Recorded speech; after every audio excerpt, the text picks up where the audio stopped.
All right. Well, I'm really delighted to have with us Alexandre de Streel, whom many of you know, and if you don't, I would just suggest we should. He's going to be talking about disruptive innovation and antitrust in this presentation, and we've taken advantage of the fact that he's been here for another purpose, which I think is a very good purpose with a PhD examination. And that's passed now, and so we've got him to give us a seminar as follow-up. So thank you, Alex. Thank you very much, Sean. Thank you for the invitation. And indeed, I mean, it was an opportunity to have a very good thesis, to examine a very good thesis. And in a way, as you will see, there are some connections between the PhD of Lilian and what I will discuss here. So this is based on a paper that I have written with Pierre Larouche from the University of Montreal for the Antitrust Law Journal. There will be a special issue on innovation and antitrust. And so this is in the context where we wrote the context in which we wrote this paper. So I wanted to do really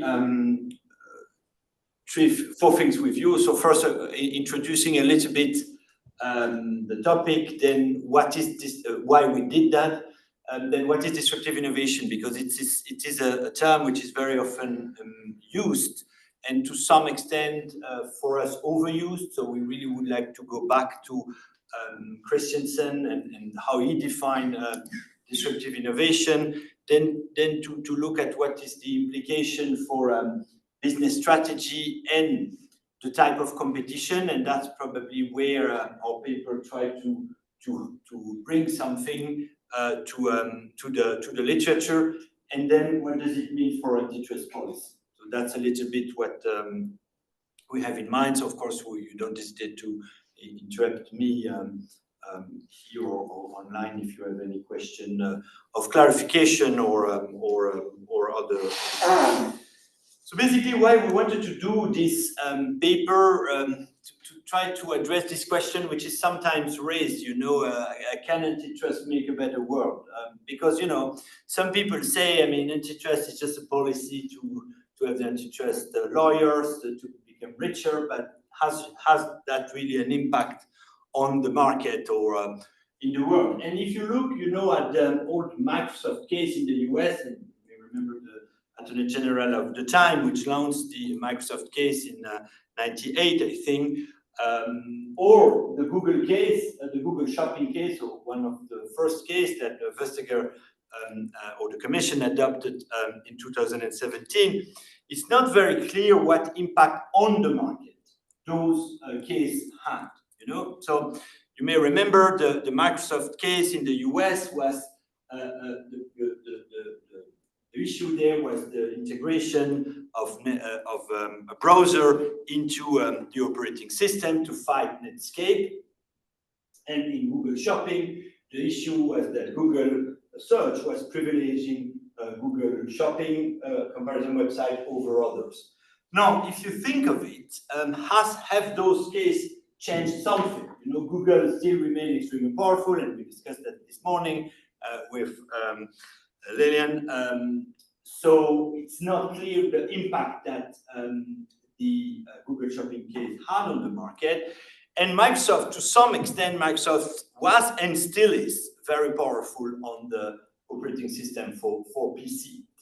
And so what a lot of people say is, I mean, antitrust is completely useless. What is changing the thing are technology, and in particular, disruptive innovation. And indeed, Microsoft is very powerful still on the operating system for PC, but on the other hand, for smartphone, they are not that powerful. The two main OS, as you know, for the smartphone in the West are the Android from Google and iOS from Apple, but not Microsoft. And so you could say, in this case, it's not this case which changed the thing, but it is the technology. And on Google, we will see, but maybe it will be ChatGPT or another form of search which will displace Google search, but not what the Commission has done. Now, our main point in this paper is to show that, yes, it is true that disruptive technology and disruptive innovation is probably the biggest force of change in the market. But antitrust, and that's the main part of our paper, antitrust can help disruptive innovation to be deployed. Okay, so indeed, antitrust can make a better world, but by helping the diffusion, development and the diffusion of disruptive innovation, which is, for us, the biggest form of innovation. Now, what's disruptive innovation? And I think it's important to come back to the original version of disruptive innovation of Clayton Christensen. What he shows is that it's an innovation which is starting from the low end of the market, and it has one version of the disruptive innovation, which is the demand-side disruptive innovation or customer disruption. So you start from a low end of the market, which is in a way, nobody, the main company, the main incumbent are not looking at that low end of the market, because what they want to do is to improve the product for the high end of the market. So you start at the low end, but then you manage to become better and better, and if you manage to deploy yourself to disrupt the existing players, but coming from the low end of the market. And the example Christensen gave, and which is interesting, is the DVD, you know, where Philips, Samsung, and so on were very good at and trying always to improve the sound, the image, and so on. And they didn't really look at streaming, you know, because they thought, I mean, streaming will not work. I mean, of course, the people will not prefer streaming to a DVD. But then what happened is with the progress of streaming and with internet broadband and so on, it became better and it completely disrupted the DVD market. Now, some companies were able at dealing with that disruption is Netflix, of course. As you know, they were first selling or renting video cassette and DVD, and then they moved to streaming, but all the others were not able to manage this disruption. So in a way, that's what disruption is from the demand side. And then Gans came some years later with another form of disruption, which is what he called the supply side disruption or the architecture disruption. And that is a disruption coming from the high end of the market, but changing completely the architecture. And that's what happened with the iPhone, you know, which completely displaced BlackBerry or Nokia, and we could not say that the iPhone is coming from a low end of the market. It's clearly come from the high end of the market, but it managed to disrupt completely the architecture of the customer and of the industry, and so this is why it managed to disrupt. But okay, our point is that there is two forms of disruption, and now what we do in the paper in the next step is what could be the strategy of an incumbent, so Philips or Samsung in my example, or BlackBerry in the other example, to try to resist or to stop this disruptive innovation. Because, I mean, clearly disruption can put a company in bankruptcy, as we've seen with BlackBerry, for instance, which was a company which was well run. Remember always the first question of Christensen was how a company which is well run can go out of the market. Now, if you think of it, there are two categories of strategy that the incumbent can take to stop or to raise the rival cost of the disruptor. One is to be proactive and do a better disruption, you know, but for that, I mean, you remember this book of Andrew Grove, which was saying you have to be paranoid. So you have to look everywhere where the disruptor, the innovator can come from. It can come from the low end, it can come from the high end, it can come from everywhere. Okay, you have to be paranoid to try to identify the potential disruption, the potential threat. But that will not be enough. You also have, therefore, once you have identified the threat, to innovate yourself. And that's not easy, because of course it means that you cannibalize your own business. Now, some companies manage to do that. For instance, I think Amazon is a very good example where they launched the Kindle while they were still, their main business was still selling books. So you could think they are crazy. I mean, they are cannibalizing their own business, because if there is a lot of Kindle, you will sell less paper book. Now, they did that because they realized that if they were not doing it themselves, someone else would do it. But what is interesting is that they asked for a separate entity to do that innovation. And we were discussing with Morten this morning how innovation is taking place. Should it be from another firm or should it be a different division? But I think, you know, here it's very well documented that the Kindle business unit of Amazon was a separate unit, you know? And it's in particular because otherwise the main people in Amazon would say we don't want that because it will cannibalize our own business. Okay, so that's in a way the good way of dealing with disruption is being a better disruptor yourself. But it has some difficulty because first you have to identify the threat of disruption, and second you have to deal with this fear of self-cannibalization. The other strategy that you see, and that's the one we are focusing on in the paper, because that's the one which should interest the antitrust agency, is a defensive strategy. So to try to stop this disruption. And for that, you have at least three possibilities, which are very well summarized in this book. I don't know if you have read it, Ugly Truth, by some journalists of the New York Times on Mark Zuckerberg. No, of course, it's a book à charge, so clearly they don't like him at all.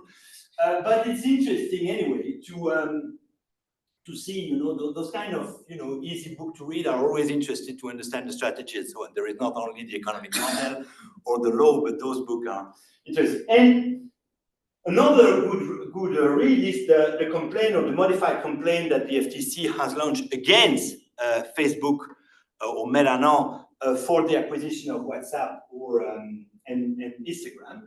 And if you read this complaint, you really see those defensive action against disruptive innovation in action. Because, you know, what Zuckerberg, but I mean, it's the same case for all the other big tech, is they have three main strategies. Either they try to block the potential disruptor by, for instance, cutting them access to API or cutting them access to the user base. Because one thing you have to understand is that one thing is to have an innovation, a disruptive innovation. Another thing is to deploy it. And for the deployment, you need to have access in general to the existing platform, at least at the beginning. You can take also Donald Trump, to some extent, is also a political disruptor. And Donald Trump used the Republican Party to refuse his idea. I'm not sure that without the Republican Party, he would be where he is today. You know? So one thing that the big incumbents, which have a big customer base, can do is to try to block access to their platform for the potential disruptor. That's one strategy. The other strategy is to copy them.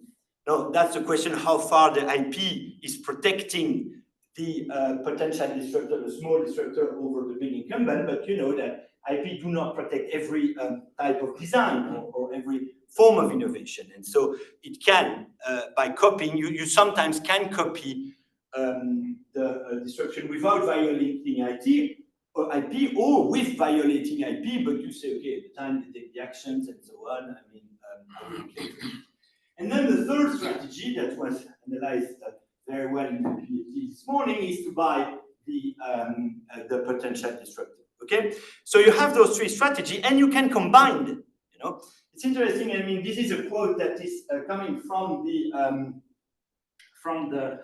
report of the report of that the Congress, the U.S. Congress did some years ago on the big tech. You know, and Lena Khan was one of the main pen of that report. They quote Zuckerberg saying that in discussing with the people of Instagram, look, I mean, you should decide whether you cooperate with us or basically we will make your life very complicated by blocking you or possibly copying you. So you could see that those strategies are not mutually exclusive, and in general they are played together. For instance, to say, okay, if you don't sell us your company, maybe we will copy you or we will block you and so on. Okay, so those are the strategy that the incumbent can do. And so the question, and that's what we hope our paper is contributing to, is to understand what kind of type of competition, disruption, and the reaction of the incumbent is leading to. Because, you know, there is those two concepts which are very well known in the economic or antitrust policy: competition in the market and competition for the market. Okay. But the main takeaway of our paper is to say those two conceptions, in the market and for the market, are in fact relatively static conception of competition. What we want to introduce is a more dynamic conception of competition, which is competition on the market, in the sense that, and I explained that, the competition is also on the market boundaries too. It's not that we take the market for granted, but the market is itself an element of the competition. So, competition, there is of course a difference between competition in the market and competition for the market, in the sense that in the competition in the market, you have a number of firms in the market. When competition for the market, you have a succession of one firm in the market, but it's still the same kind of market. So for instance, if you take the example of search engine, you could say that because there is a lot of network effect, direct and indirect, it is a kind of winner takes all on the search engine, and therefore that's the argument of Google. It says, okay, there is a competition maybe for the market, but we are always afraid of a new search engine coming and displacing us. Now, our point is to say that this is still relatively static, and this is mostly linked to sustaining innovation, while disruption, it's a form of sideways competition, so coming, as I said, from the low end of the market or from the high end, changing the architectures. But it is completely changing the market definition itself. So for instance, if you take search, the point of disruptive innovation is that it will offer you a new and a different search experience. But it may become something else than just search. It may be a new service. Yeah. I'm just thinking it would be Siri or no, it could be ChatGPT. A voice assistant. Yes, it could be. Yes. Or ChatGPT that takes the place of search. And exactly. And so the thing is that if you continue with this kind of market definition, which is to say, okay, this is search, you miss this dynamic competition, you miss this disruptor, and therefore you miss the force of competition and the risk of anti-competitive behavior. Because you could say, yes, if we take the original example of Microsoft and Netscape, you could say, but Netscape has nothing to do. It's a browser, so it's very different from an operating system. So why we should think that it's a problem that Microsoft is blocking Netscape?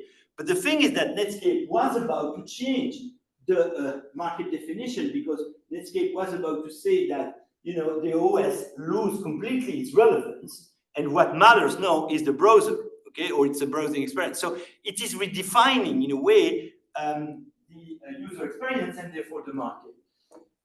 So what we think, so basically the idea of competition on the market is that the market definition is endogenized in the competition analysis. It's not an external or exogenous and constant, and that competition is taking place. It's taking place there.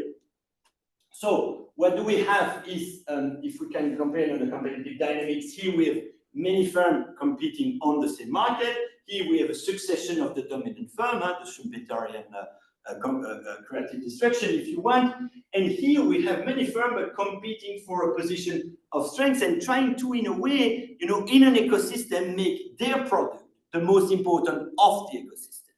So clearly, for instance, Microsoft was mainly on operating system for PC. Google was mainly around search. Facebook was mainly around social network. And each of them is trying to make that part of the ecosystem the most important one, because that's where they are the biggest one. Here, the firms are taking customers away from one another, so this is very static. Here we have entrants which take the market away from the incumbents and become the new incumbent, while here you have incumbent which is sidelined by a new operator. Okay, and the parameters of the competitive parameters or the parameters of competition are not the same. Here it's really about the value network for customer disruption, or the architecture, technical architecture for the supply side disruption, which really matters. Okay, so if we have that kind of more dynamic conception of competition, because there is a more dynamic conception of the innovation, then that has, of course, a lot of consequence on how you run your antitrust policy. And the first thing we are focusing on is on metrics, because we know that metrics are very important, because that's the way you see the world. And so if you get the metrics wrong, you get your analysis wrong. And that's why, if you get the market definition wrong, very often all your antitrust case will not be good. Now, our point is current metrics with market definition and dominance. We don't think that they should be completely dumped and replaced by something else, but we just think that they should be used with more caution and be maybe less determinative in the case than they are today. So if you take, for instance, market definition, precisely because market definition is a relatively static concept, so which is good for competition in the market or competition for the market, but not necessarily good for competition on the market. A bit like, when you are driving, you have those blind spots, that you don't see. Our point is the same here, if with your market definition, you will never consider that a potential disruptor is a potential competitor. And so this is why, for instance, in the case you were analyzing in your thesis about, Facebook, Instagram, or Facebook, WhatsApp, the authority, the antitrust authority across the world did not see any problem there, because they say, but yes, but I mean, Instagram or Facebook are, Instagram or WhatsApp are in a relatively different market from Facebook, so why I would bother that they merge? But in fact, we could see that, and now I think with a bit of hindsight, we realized that in fact Facebook and Instagram and WhatsApp were potential disruptor, and this is why Zuckerberg was ready to pay so high for those companies which were not making money and which had 50 or around people. So the thing is that you may, by having market definition which are very static, you may completely miss some potential competitor and therefore not see a problem where a problem may arise. Now, dominance and market power on those static market definition is still relevant to some extent, because the dominance can tell you, can give you an indication or the cost of disruption, because if you are big players, you have a lot to lose in case of disruption. So you have a lot of incentive to try to stop disruption, but also a lot of ability to do it, because you manage to control the platform, which is controlling a lot of users. So, we think dominance is a useful concept in that context, because it is a good measure of the ability and the incentive to kill the disruption, or at least to try to slow down as much as you can the disruption. But we think that next to those current metrics, which may be seen in a different way than today, we also, and that's also one of the main things that a lot of literature now is pushing, is to have new metrics in competition law, which are focusing on the dynamic capabilities for innovation. David Teese pushed that since a bit of time now. It's interesting that for a long time, the people doing antitrust economists were mostly IO people and not so much strategic management, which I personally think it's a mistake. And I think it's started to be recognized more and more that we at least have to better look at, we the people doing antitrust, at what the people from strategic management can tell us. Now, what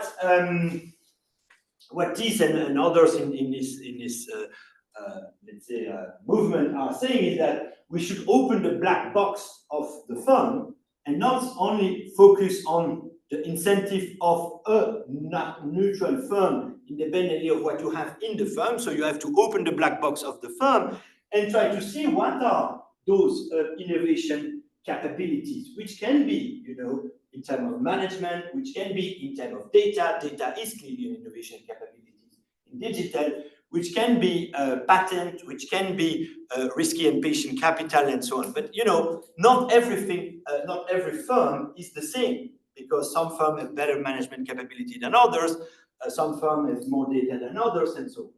And so basically, this is something that the antitrust authority don't do that so much, to go within the firm. I mean, they are trying to do that. We do it a little bit when we look at the efficiency defense, but that's the only part where really, the antitrust authority try to go within the firm. So our suggestion here is to go much more within the firm. Yeah. So are you suggesting that we're actually taking more efficiencies into account or lower the evidentiary threshold? Because I mean, one of the problems we have is at the moment it's quite cumbersome for firms to actually prove efficiencies and convince the antitrust authorities that there are efficiencies. So if I think about Article 113, for example, it's quite difficult. No, I mean, the point, yes, there is that point, but there is a more fundamental point, is to say that we should go more understanding what are the innovation capability of the firm. So it's not only to ease the proof of the efficiency defense, because as you say, I mean, it theoretically exists, but in practice it's very complicated for a firm to try to save its case with an efficiency defense. Now, upon we are referring to efficiency defense because we have the impression that's the only current practice where the antitrust agencies go within the firm.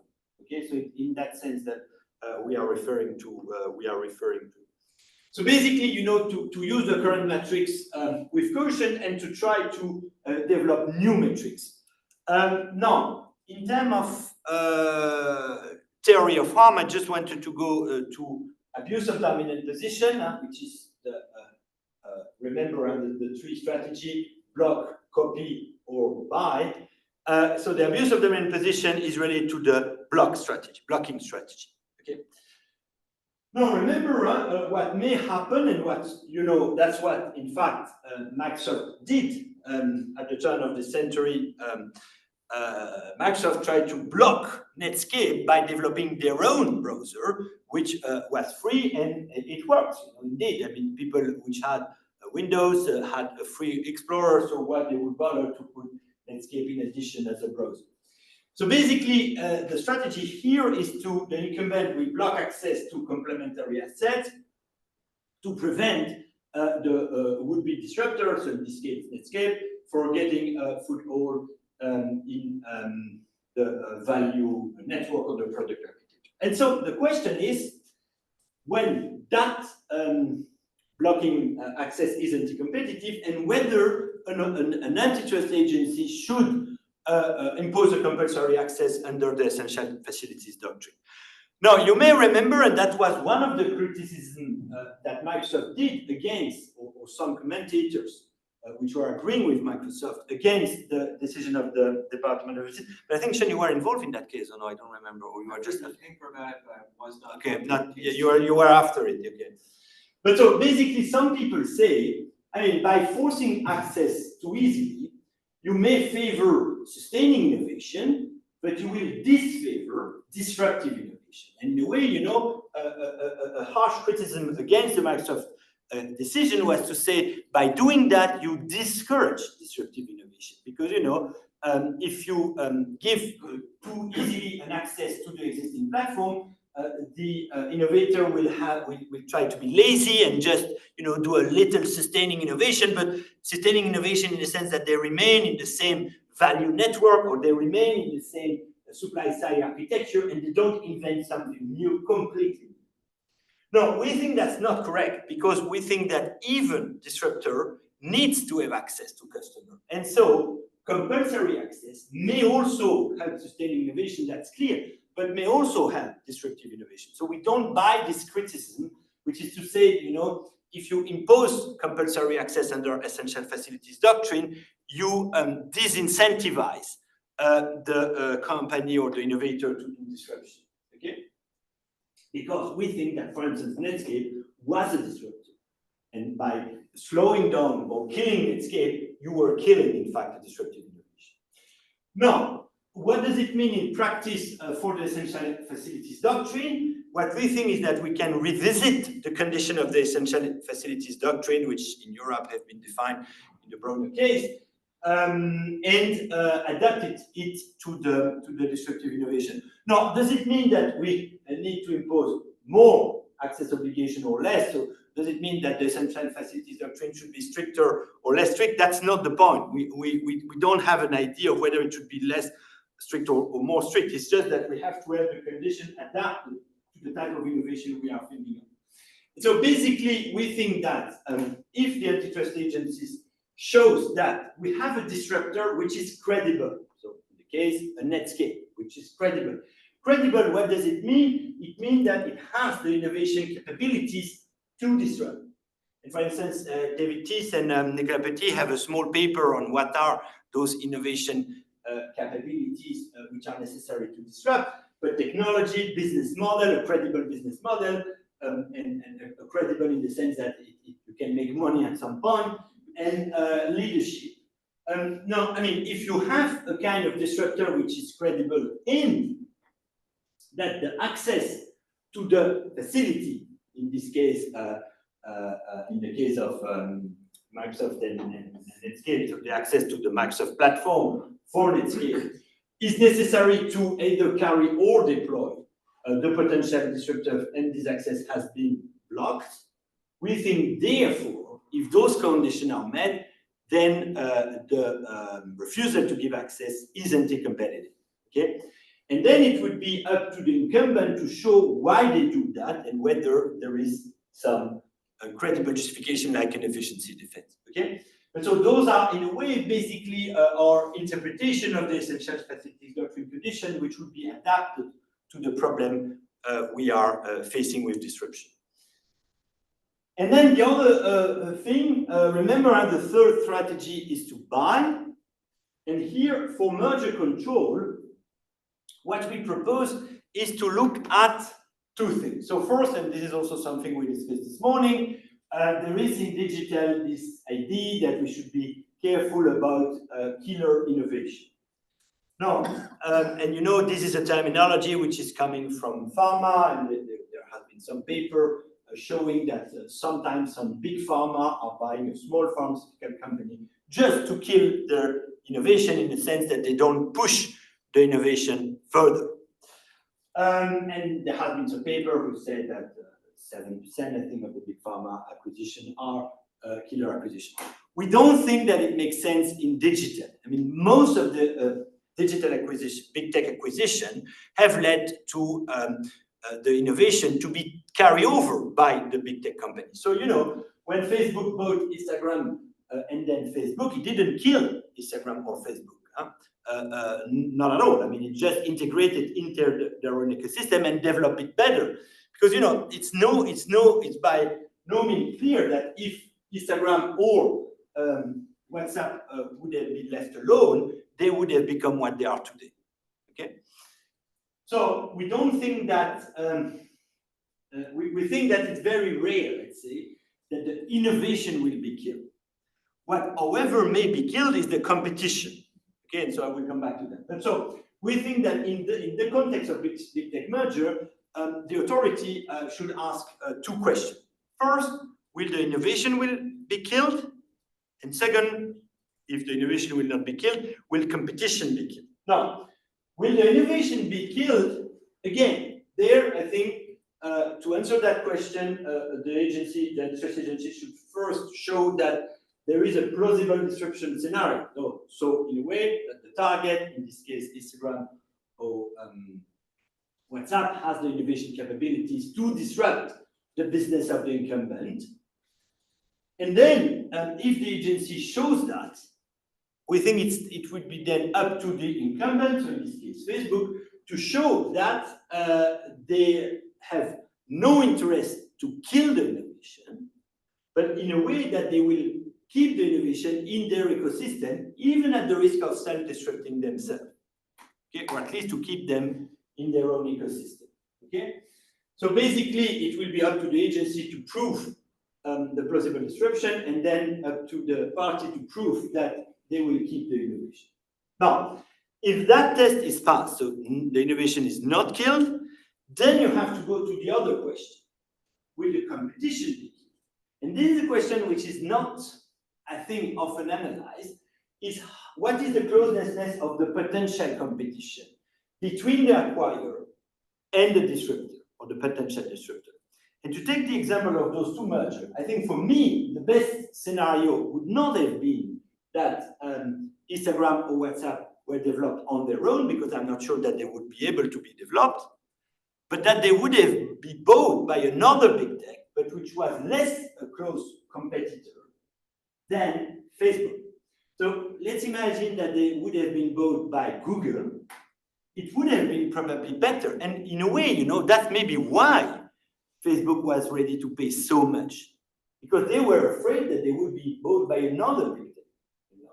So that would have been interesting to analyze. And so the competition agency, the antitrust agency can say, okay, Facebook cannot buy it, but that doesn't mean that they have to be left on their own. I mean, it may mean that they can be bought by someone else, which is a less closer potential competitor. Okay, so this is what we think in terms of the substantive test. Yes. In that consideration, is there any thought to what happens to the actual firm and the kind of collective capacity for innovation that might be killed by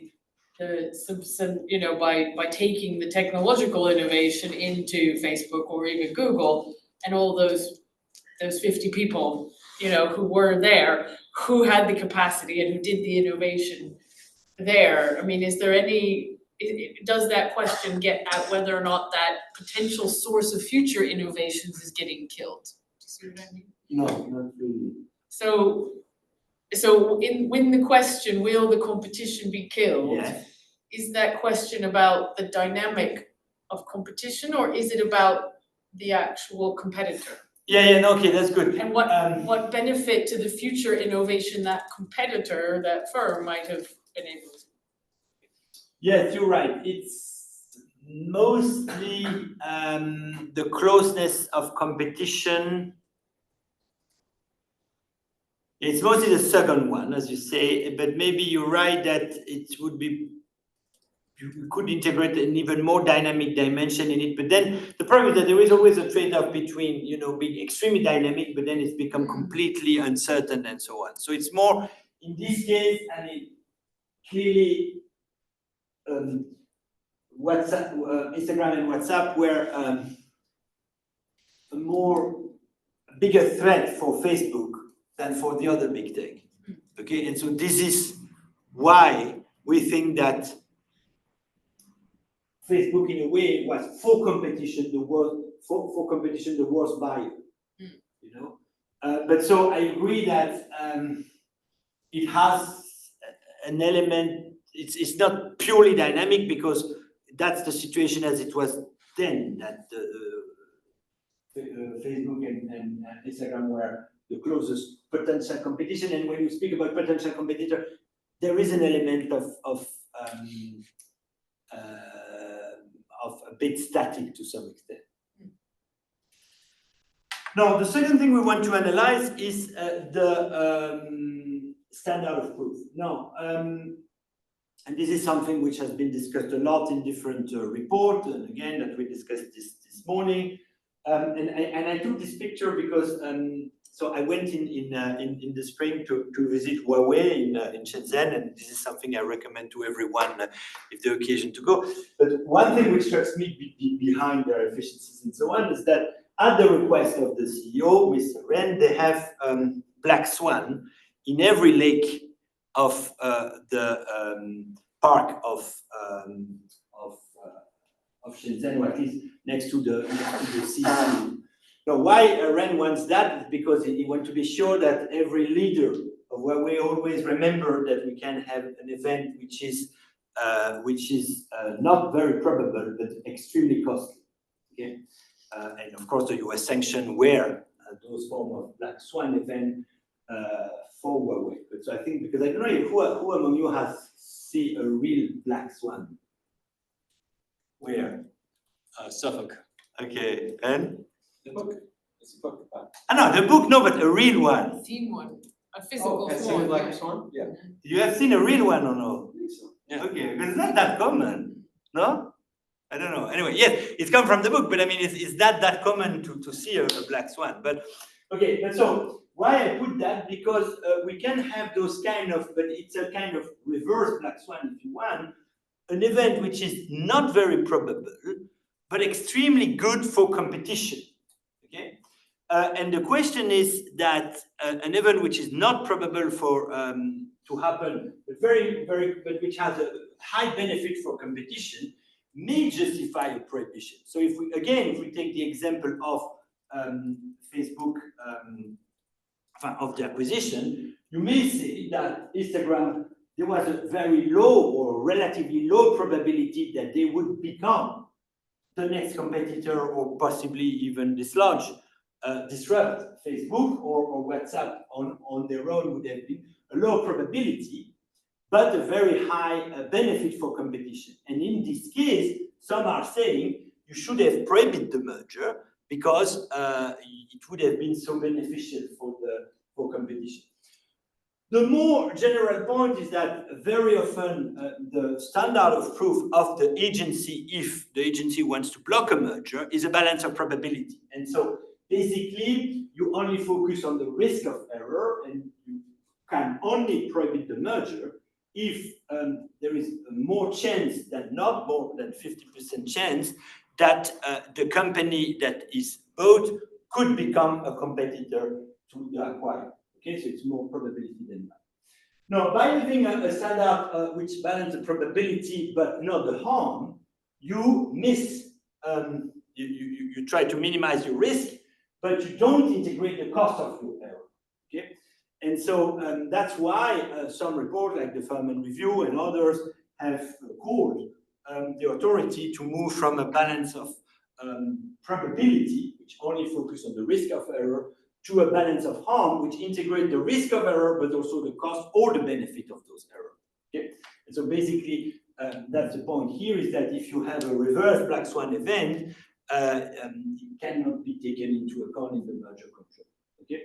And so basically, some people are saying we should have prohibited the merger, the Facebook WhatsApp merger or the Facebook Instagram merger, because there was maybe a low probability that they would have become a competitor, but it would have been very highly beneficial for the competition.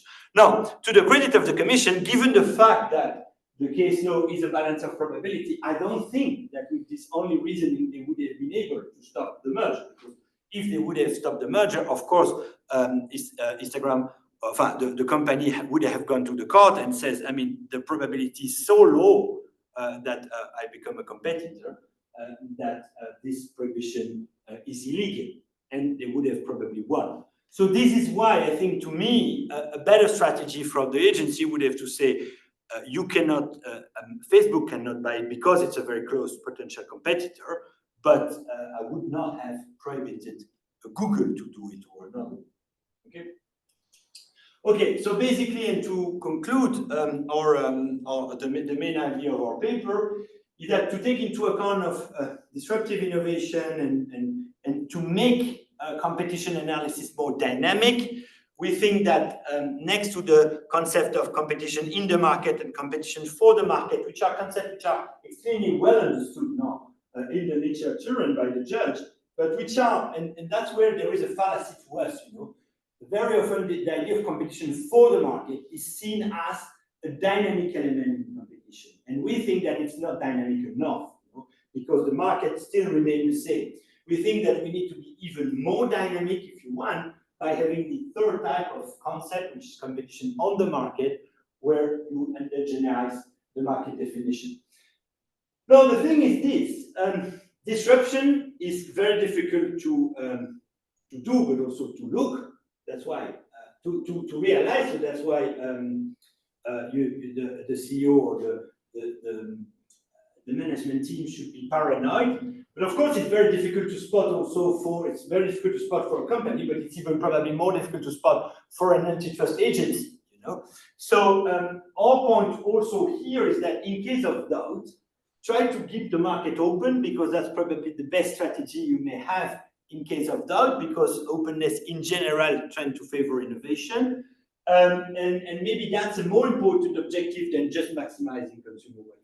In terms of metrics, we think that the conventional metrics like market definition and dominance remain relevant, but maybe used with caution, and also, and more importantly, new metrics should be developed, in particular going to the black box, opening the black box of the firm and going to those kind of innovation capabilities. And then in terms of theory of harm, I think we always have to go back to what are the three possible strategies to try to reduce disruption and to to copy or to buy. In terms of blocking strategy, we think that stopping or not giving access to the to your main platform because you have a lot of users may be an anti-competitive strategy, and therefore we should, imposing compulsory access may help disruptive innovation, contrary to what many say. And in terms of merger control, we think that the authority should focus on innovation and competition. So we think that rarely we will have killer innovation, merger which are killing innovation, contrary to pharma, but we may have merger which are reducing or killing competition, and this is why this element of the closeness of the potential competition is so important, and also that we think that it's better to force the incumbent to innovate by themselves instead of buying too often. Now, again, that may be more controversial, and again, this is something we discussed this morning, but basically the idea is that it's not necessarily the best strategy for the welfare that a company is always buying its innovation elsewhere. But I mean, maybe we should be more nuanced given the discussion we had this morning with Morten and with Lily. Voilà, okay, so that's the main message of the paper. The paper is available, so if you are interested, then happy to discuss that with you.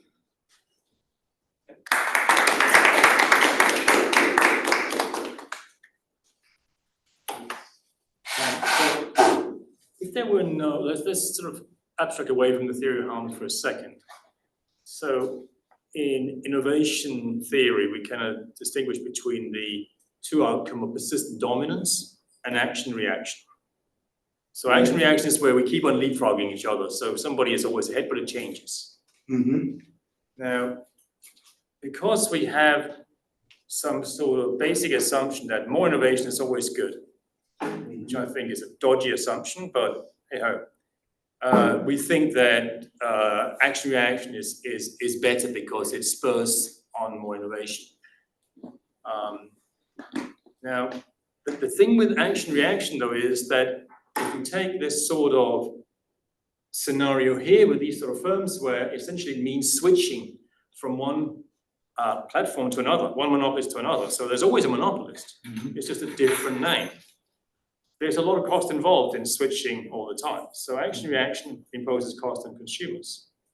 Now, if the whole thing is driven by a few sort of tech enthusiasts who will change when they see some cool new stuff and they're driving it, is there not potentially a risk from this action-reaction that a whole bunch of people who really don't particularly want to switch and for whom it's very costly to switch end up having to switch because the thing they used to use is really no longer that function?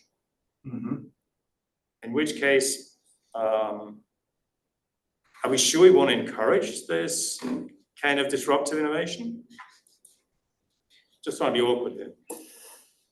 No, yeah, that's a good question. I mean, yes, I mean, there is different thing with innovation, and when we think that innovation is always good.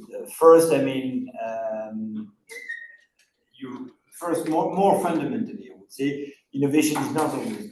You may have some innovation which are in a way welfare detrimental and should not be encouraged. So that's one thing. You more, and that's, I mean, and clearly we don't study that enough. Your point, if I understand well, is a bit different, is that maybe it's a good innovation, but then it will force the people to change all the time. So independently if it is good or bad, the thing is that it may force the people to change all the time, and so that is a cost that should be factored in. I agree, but I think that if the disruption innovation is good, I think what we should do, instead of saying, okay, there is the people for whom it is costly to switch, so we should not do it, it's maybe better to help the people to switch or to adapt to the disruptive innovation instead of saying, because of those people, it's better not to have it at all. No? So I think we can have additional policy which are, on the one hand, helping this disruptive innovation, but on the other hand, helping the people for which the switch may be more complicated. Can I follow up this with, so in a sense, assume, and I admit this is heroic, that our IP protection is so good that anybody who comes up with an improvement, if they're bought out, gets at least the value of what they produce so that they can recoup their initial investment. So we have no detrimental effect on incentives to innovate. Okay. Then why is it not better to allow the merger to happen? Because then we don't have to switch. We're going to have a phasing of monopolies anyway. So from a consumer perspective, I don't care, whether it is the monopoly is called. Because the point is this. The point is when it is the disruptive innovation through the merger, it will be integrated into the existing. So I don't have to kind of reinvent the wheel again. Again, I have to change. From Apple to Android to Apple to Android is boring. This way I could just keep with one of them, and it'll update. And I know I'm dealing with a monopolist, but hey ho, that's life because there are these strong network effects. Yada yada yada yada. So this is something that all this angst we have about these platforms being American or Chinese, right? So we have all this angst in Europe and in the UK. And they buy up all these companies. But if they buy them up at the right price, from an innovation perspective, why should we care? Well, look, this is a kind of a different discussion. Why should we care? Because I think there is two different discussions. One is, okay, do we care only about efficiency or the level of innovation? And another discussion is, do we care who is doing that innovation? Now, I think more and more the politicians, but I think to a right extent, have become realized that we should care also where the innovation is coming from, for at least two reasons. One is because we are talking sometimes about essential assets where we depend on them, and so if one day we depend on the US or Chinese big tech and the government of those countries decide to cut them off or to spike them off, I think when you have an essential infrastructure, and some big tech have become essential infrastructure, it's always, it has a cost, let's say, to leave them in the hands of someone else, in the hands of a jurisdiction that you do not control.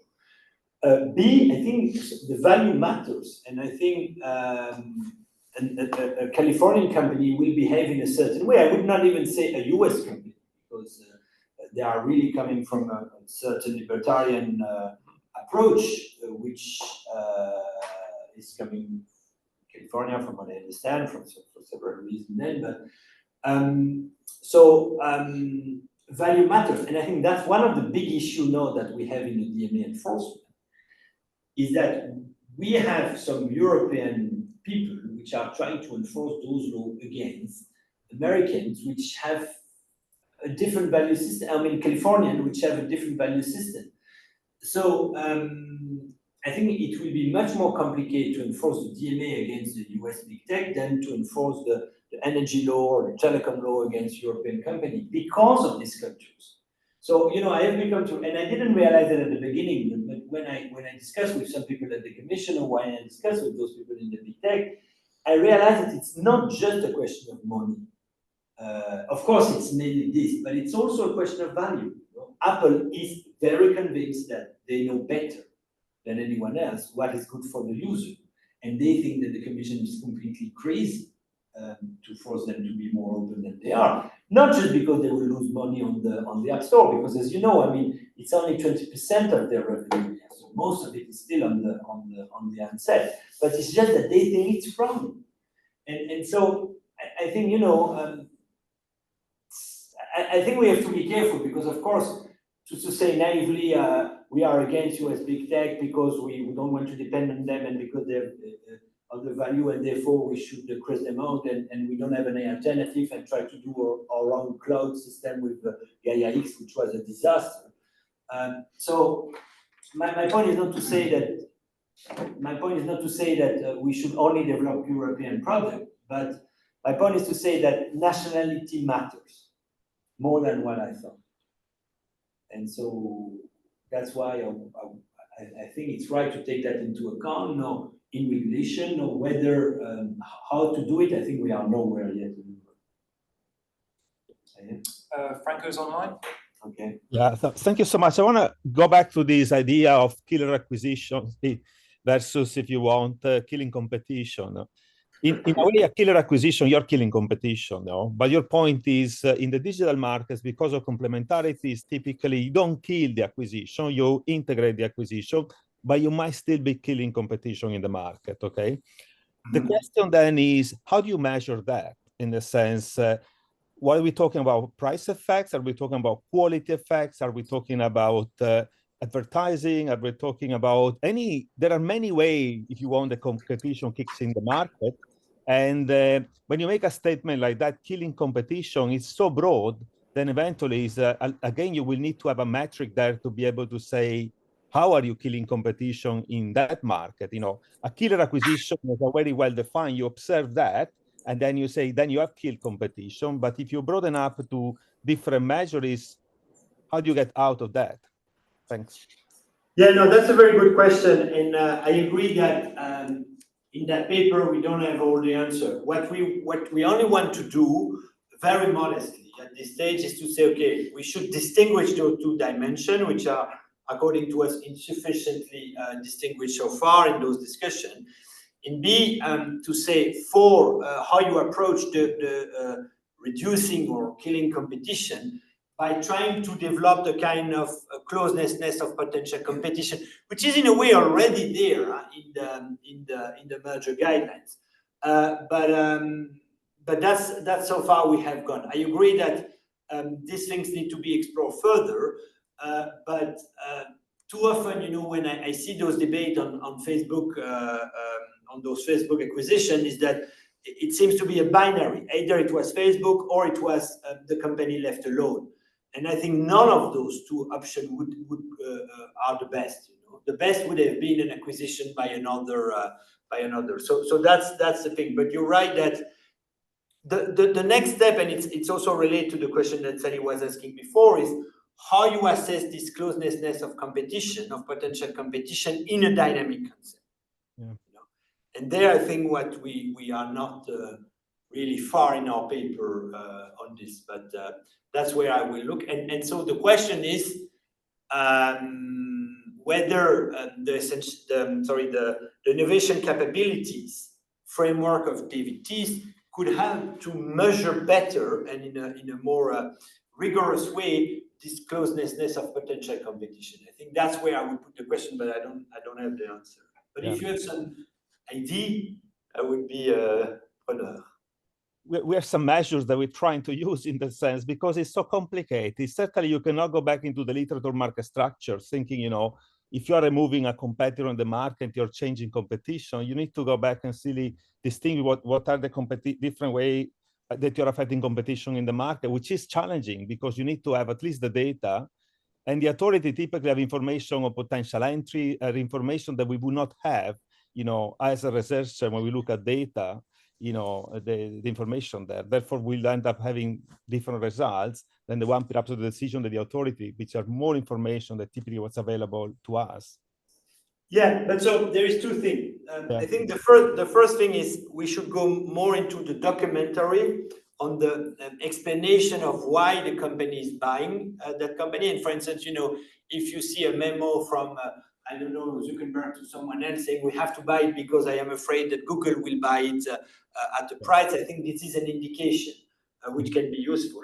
Yeah. And the second thing, because as you say, I mean, most of the information will be in the company. Mm-hmm. And so we have to have a system of burden of proof. Burden of proof, which try to incentivize the firm to disclose as many meaningful information to the agency. So this is why the system of balance, I mean, that as we have proposed, I mean, if the agency proves that the burden of proof shift to the company, this is what we are trying to do. But you're right that most of the information are in the firm, and so we have to have a way of those information to be disclosed to the authority. Yeah, no, it's true. No, or the agency has lots of information which you will not have when you do the analysis as a researcher, I'm saying as well. So both ways, it's true. Yeah, but thank you. Thank you very much. No, because that's very useful. We should complement the paper on this. Thank you. Okay, any other questions? Unfortunately, I have to go for Gotta go, my okay. time. I have So- a dissertation meeting. Thank you very much, Alex. It's been great to have you. Suggestion is very useful to improve the paper. Voilà. So you see, we have made link to your